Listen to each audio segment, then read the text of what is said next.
What if everything you've ever shared online was still being read in real time? Contracts, passwords, photos, private conversations, all your secrets, exposed without your knowledge. For years, we believed encryption was our final line of defense.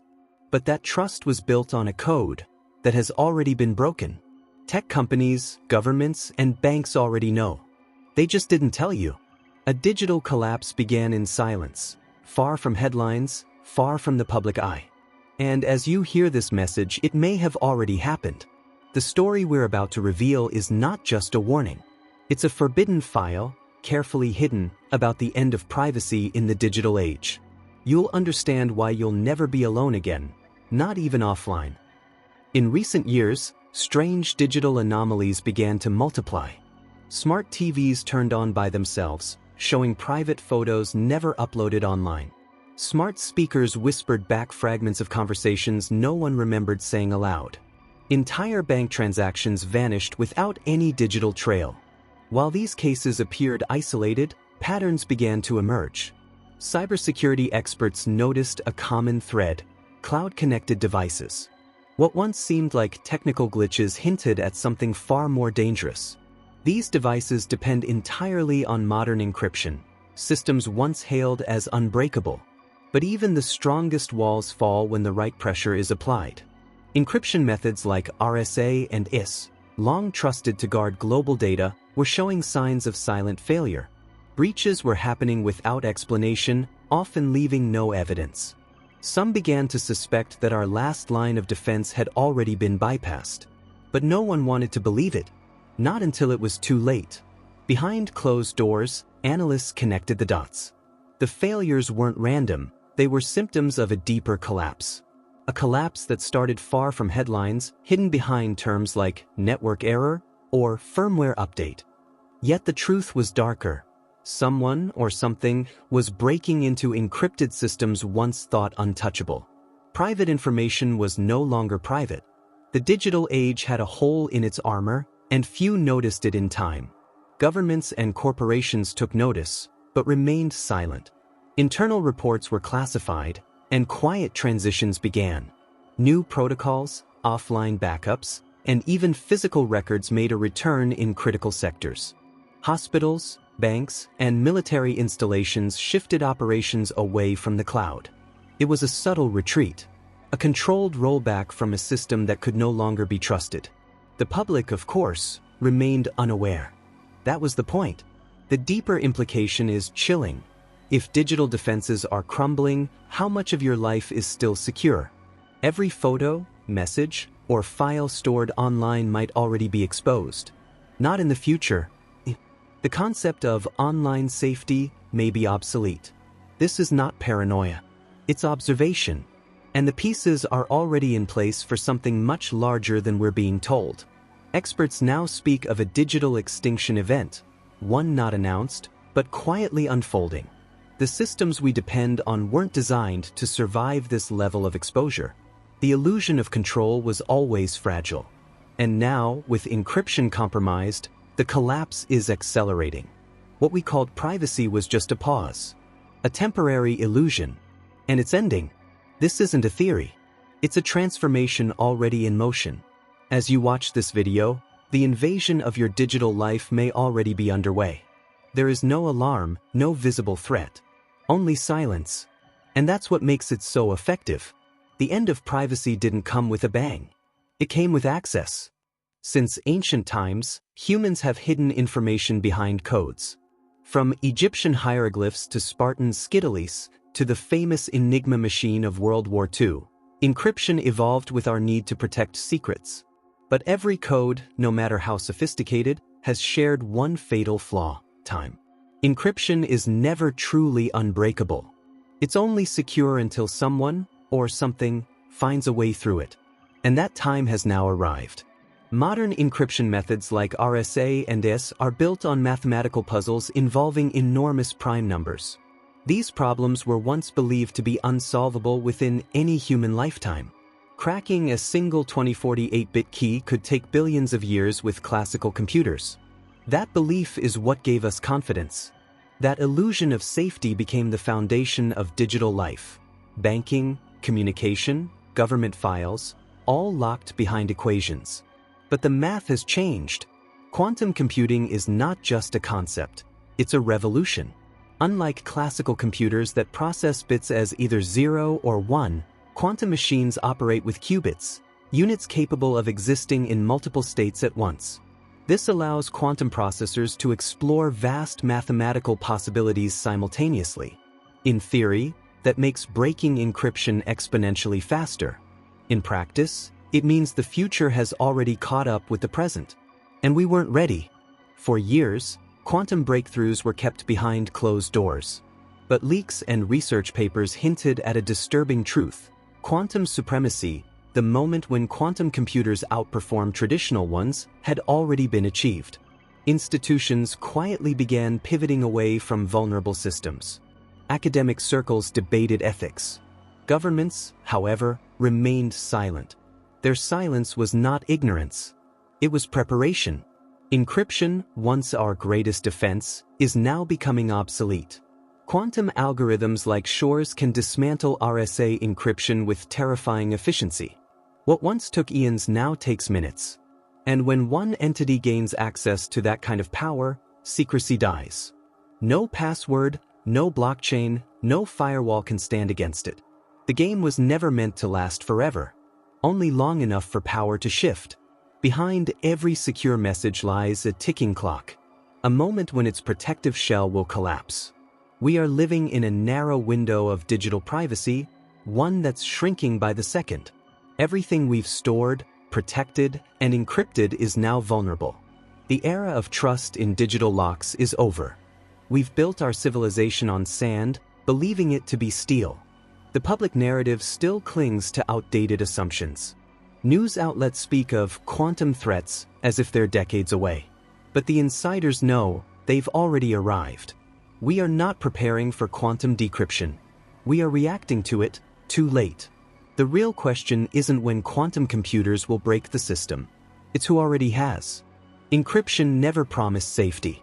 It promised time. And that promise has expired. In early 2024, a classified internal document from Google's Project Willow briefly surfaced on the dark web.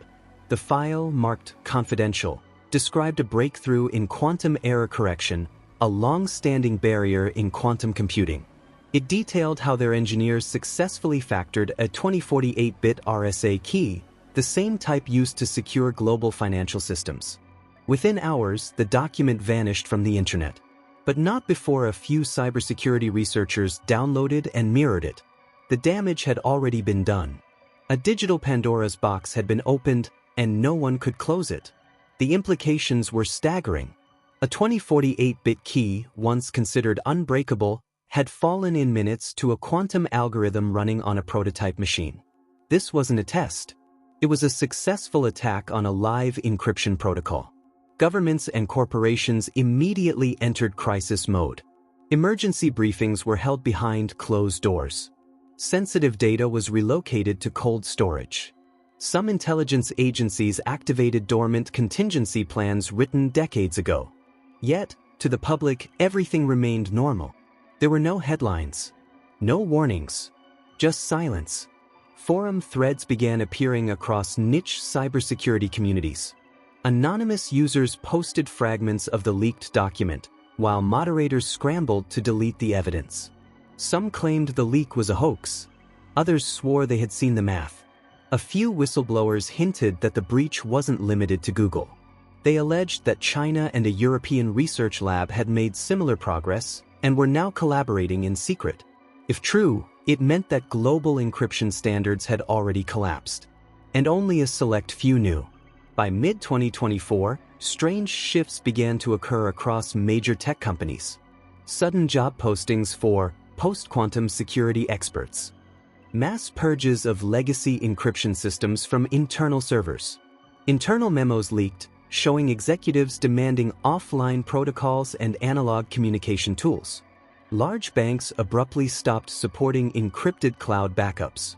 Meanwhile, governments quietly purchased massive quantities of paper and typewriters. The world was entering a digital lockdown and pretending it wasn't happening. The intelligence community had a name for this moment: 0 hour. A point beyond which no encrypted communication could be trusted. From that point on, all digital transmissions became potentially compromised. Spies stopped using email. Generals began using couriers again. Corporations dusted off fax machines. The future was being built using tools from the past. Not because of nostalgia, but because there was no other option. And while insiders retreated to the shadows, ordinary users were left exposed. Every message, every transaction, every photograph they trusted to the cloud was now vulnerable. Legacy encryption could no longer be counted on. The infrastructure of modern life, finance, medicine, law, still ran on compromised keys.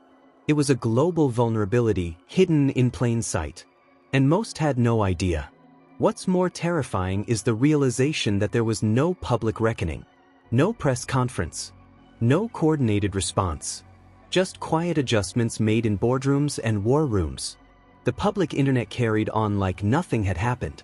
But beneath the surface, the digital world had fundamentally changed. Its rules had been rewritten by a new kind of power. One invisible to most, but absolute. If a single quantum machine could dismantle the world's encryption, what could 10 do? Or 100? What if they were already operational, hidden in military bunkers, corporate basements, or beneath national labs? The scale of this power is unimaginable, and its consequences irreversible. We are no longer speculating about quantum threats. We are living in the aftermath of the first quantum attack. The breach already happened, and no one told you. In the wake of the quantum breach, a quiet panic rippled through the world's critical infrastructure. No announcements were made. No news bulletins aired. But behind the curtains, systems began to shut down. In hospitals across the US, administrators ordered the removal of networked patient databases. Paper records returned. Cloud access was disabled. Cyber insurance premiums skyrocketed. In internal meetings, executives admitted they could no longer guarantee data integrity. It wasn't about preparing for an attack. The attack had already happened. The collapse had already begun. Banks followed next. Major institutions started moving key operational data off the grid. Backup drives were physically stored in locked vaults. Wire transfers reverted to manual authentication. International clearing houses quietly shifted to hybrid systems, part digital, part analog. Central banks held closed-door meetings to audit all cryptographic systems. In private reports, they used a new term, digital triage. The goal wasn't protection, it was containment, because they knew anything still online was exposed, and nothing encrypted could be trusted anymore. In the military sphere, the shift was even more abrupt. Satellite communications began being routed through legacy Cold War channels. Radio silence protocols were reinstated. Commanders received orders to relearn analog encryption, including cipher disks and one-time pads. Surveillance drones were grounded for fear their data streams had been compromised. Even nuclear command chains reverted to offline procedures. Entire networks went dark, not due to failure, but on purpose. The world's defense infrastructure was retreating from the internet it helped create. Some agencies began calling it digital martial law. A global state of technological lockdown carried out in silence. Intelligence services, especially in Five Eyes nations, issued classified directives to avoid all forms of public key encryption. Messaging apps were purged from internal devices. Staff were issued secure notebooks, the paper kind. In internal chat rooms, IT specialists joked that the 1990s had returned. But the mood was grim. Everyone knew this wasn't a drill. It was a retreat. A quiet surrender to an invisible, unstoppable force. While elite institutions adjusted, the general population remained unaware. Users kept uploading their photos, sending private messages, logging into online banking. None of them were told their data was no longer safe, that their secrets could be read, and were being read. The illusion of security remained intact. But it was just that, an illusion. Privacy was gone. The public hadn't just been left behind. They had been abandoned. Every major tech company was affected. Internal systems froze, then restructured. Engineers scrambled to replace algorithms with quantum-resistant ones, but they were too late. Leaks revealed that entire datasets had already been siphoned by unknown actors. Source code, biometric data, diplomatic cables, all exposed. Companies issued vague statements about enhanced security updates. But the truth was never acknowledged. They couldn't stop the breach. They could only delay the fallout. The digital world didn't collapse all at once. It's still collapsing, in slow, deliberate fragments. One system at a time. Public-facing platforms still function, but inside, engineers work around the clock to patch holes that can't be patched. Encryption is a castle built on sand, and the tide has already come in. Governments around the world began quietly funding post-quantum research, but not to save the public. Their priority was internal survival. National archives, intelligence files, weapons control systems, these were all being reconstructed offline. The new internet would be smaller, more secretive, less accessible. A gated fortress for the elite. And for everyone else? A hollow shell of the old web, monitored and compromised. The question isn't whether a silent collapse is happening. It's how much longer it can be hidden. Because the breach cannot be undone. The trust we had in digital systems has already evaporated. What comes next will not be voluntary.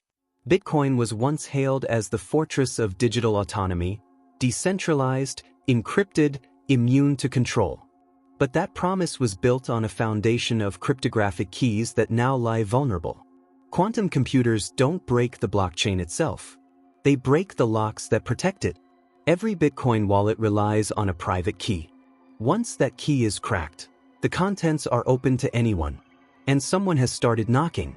Chainalysis reports show strange patterns. Massive movements of coins from dormant wallets, active since the early days of Bitcoin. Someone is testing the locks, and some are already open. Behind the scenes, central banks are moving fast. Not to protect the public, but to secure their own reserves. National cryptocurrencies, once prototypes, are now being rushed into full deployment, not for innovation, but control. These assets aren't truly decentralized. They're fully traceable and programmable. Meanwhile, private institutions are hoarding cash, bullion, and even rare assets like uranium. Anything physical, anything off-grid. Quietly, vaults are being filled again. Not because they fear collapse, but because it's already happening, transaction by transaction. Crypto exchanges are also on edge.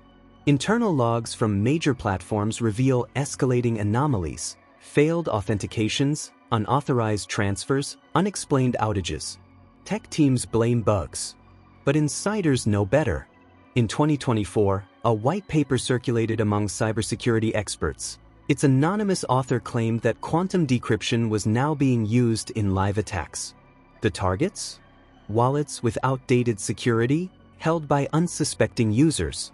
Coins are disappearing, and no one is claiming responsibility, because this is no longer theft. It's conquest. The financial industry is entering a new phase, post-trust economics. Legacy institutions no longer trust digital signatures. Lawyers are drafting paper contracts again. International trade deals now require physical verification. Some countries, like Switzerland and Singapore, are creating secret cold cities. Financial hubs completely disconnected from the internet. Here, transactions are handwritten, secured by guards, and logged in ledgers sealed by wax. It sounds medieval, but it's the only defense that still works. Meanwhile, the myth of crypto safety continues online. Influencers push quantum-proof tokens. New coins launch daily, promising salvation through superior code. But it's a lie. No algorithm can outrun the speed of quantum evolution. For every line of defense written in code, there is already a machine capable of breaking it. And that machine doesn't rest. It doesn't guess. It calculates. Perfectly. Relentlessly. What makes this crisis insidious is that it doesn't announce itself. There's no explosion, no blackout, no alert. Your balance is there until it isn't. Your keys work until they don't. The blockchain doesn't fail. It's simply rewritten invisibly by those who now control the math. And in a system where trust is mathematical, that control is absolute. Ownership becomes fiction. Governments refuse to acknowledge this openly. A confession would cause panic. Instead, they shift strategy, not by informing the public, but by quietly regulating the off-ramps. Exchanges, wallets, and crypto services are being nationalized, absorbed, or shut down, not because of volatility, but because the underlying trust model has collapsed. They don't need you to stop using crypto. They just need you to believe it's still safe for a little longer. The world was told to fear Y2K, the day computers might fail. But Y2Q came in silence. No headlines. No warnings. Only a few cryptographers noticed when timelines shifted. The term Y2Q, year to quantum, was coined within the NSA, referring to the moment quantum computers would render classical encryption obsolete. That moment was not in the future. It already passed. Somewhere between 2019 and 2022, classified research crossed the threshold. The public internet remained blind. But within intelligence circles, new protocols emerged, no longer based on mathematics, but on isolation. Physical, absolute, offline. These weren't theories. They were operational changes. Government agencies built communication channels entirely removed from cyberspace. Air-gapped systems, printed logs, in-person exchanges. Some even returned to typewriters. In an age of hyperconnectivity, disconnection became the ultimate security. It was as if the future had looped back into the Cold War. Only this time, the enemy wasn't another nation. It was the machine, the quantum mind. Faster than law. Faster than comprehension. A force that couldn't be stopped, only avoided. Civilian infrastructure lagged behind. Hospitals, law firms, universities, all continued trusting HTTPS locks and encrypted clouds. But the foundation had cracked. And the elite knew. Patent offices began receiving designs for post-quantum chips in sealed packages. Legal firms started storing sensitive archives in analog vaults. Some major cities conducted covert drills simulating Q failures, full data exposure events. But these preparations remained classified. To the public, the illusion held. Online banking, private messaging, cloud storage, all still marketed as safe. But the truth had already shifted beneath the surface. Academic publications began to vanish. Research papers discussing quantum decryption were retracted, edited, or flagged as disinformation. Professors who spoke openly were reassigned. Funding vanished. But fragments of the truth leaked into obscure corners of the web, in PDF files with scrambled metadata, anonymous drop sites, and forums where usernames never repeated. There, whispers grew. The quantum breach wasn't coming. It had already happened. And we had already lost the first battle. This secrecy served a purpose. Panic would have destroyed the system faster than any algorithm. By hiding the breach, institutions bought time to reconfigure, adapt, consolidate power. But that time was stolen from the public. We weren't warned. We weren't offered alternatives. We were told to update our apps, not abandon them. To verify our identities, not hide them. To share more, not less. The lie was elegant and almost perfect. Meanwhile, a silent archive is being built. Not of data, but of vulnerability. Every email you've sent, every message encrypted, every password once trusted. It's all stored, not for protection, but for access. Waiting. The quantum processors are improving every year. And once ready, they'll unlock the past. All of it. Nothing will remain sealed. Nothing will be forgotten. The internet has become a time bomb. Y2Q was never a myth. It was a deadline. And we missed it. What happens when every secret is exposed? Not just your location, your texts, your photos, but your entire life. Your thoughts, patterns, beliefs, affiliations. This is no longer science fiction. In the quantum age, everything digital becomes transparent. Encryption doesn't protect you. Firewalls don't save you. The idea of privacy becomes folklore, a nostalgic myth. And in its place rises a new order. One where knowledge is power, but secrecy is control. The more that's known about you, the less you control your own story. Surveillance isn't just passive. It's a weapon. The real danger isn't just exposure, it's manipulation. Once your data is accessible, it can be edited, reframed, falsified. A conversation can be reassembled. A memory, rewritten. Deepfakes will look amateur compared to what's coming. Quantum simulated truth reconstruction. Imagine a world where every piece of evidence, digital or physical, can be questioned. Where nothing can be trusted. Where reality is synthetic. In that world, history is no longer written by the victors. It's programmed by those with the fastest processors. Truth becomes malleable. Justice becomes obsolete. Governments already understand this. That's why they've moved offline. Handwritten briefings. Couriers on motorcycles. Diplomats whispering in secure rooms with no microphones. But the public remains exposed. We are the database now, constantly uploading, syncing, tracking. We feed the system that watches us. Smart homes, wearable tech, biometrics, all building detailed maps of human behavior. Not for convenience. For prediction. For control. The more data it has, the less freedom we keep. Every click a confession. Every silence a signal. In this new reality, rebellion becomes analog. Resistance wears gloves, carries pencils, meets in basements with radios from 1960. The truly private individuals are ghosts, invisible to search engines, absent from social feeds. They don't exist in the digital domain. And that's their power. Because once you're out of the system, you're free. But escaping is harder than it sounds. The net isn't just around you. It's inside you. In your devices. Your routines. Your dependencies. You were never asked to join. But you're already logged in. Meanwhile, power consolidates. The ones with quantum access become the new elite. Not elected. Not appointed. Just enabled. They don't need votes. They don't need armies. They own the past, control the present, and simulate the future. With that kind of influence, revolutions become unnecessary. Populations can be managed algorithmically. Dissent can be predicted and deleted. Free will becomes a variable. And so the apocalypse isn't nuclear. It's informational. No explosion. No crater. Just silence. A world where everything is known and nothing is safe. Where your memories can be owned. Where truth is no longer a constant. In that world, freedom isn't lost with a bang.